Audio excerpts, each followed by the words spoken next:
Polícia de bairro de vecindário de Pedra Plata e Hoiberg está assinando controlam devidamente, sin embargo, ainda está constatado que tem pessoas que não está compreendendo a mensagem uma aruba sem sushi, uma aruba tushi, mas, sin embargo, ainda está queda beta sushi tem mundo. Nota de promeini de 2 viaja para de mundo de Hoiberg, pero para de 3 viaja, onde que antissocial também da sushi de mundo, sendo que tem dump. A mim como polícia bairro tá para aqui na trobe. Mané você para pandi para trás na com habitante na e na tá com outra estima nos pida barranca que o qual tá Aruba, com nós cinco cuida de je, com nanta bem assim ya sushi nos bairro que na e mané bo pomira quanto sushi tem que na trobe e viaja aqui tem piscar.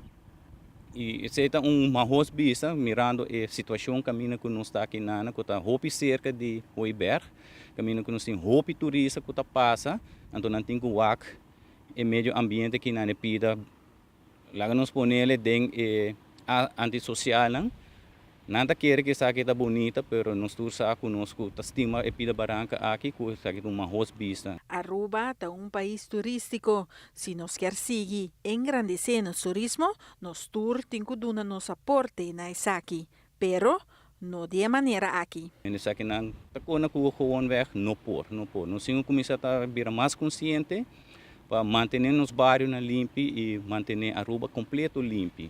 Esse também está do nabo é melhor impressão como turista de uma hora não chega na isla, caminho que não vai passa na vacância, então não vai é boniteza de país ou isla que não vai. Então isso aqui não está nada bonita.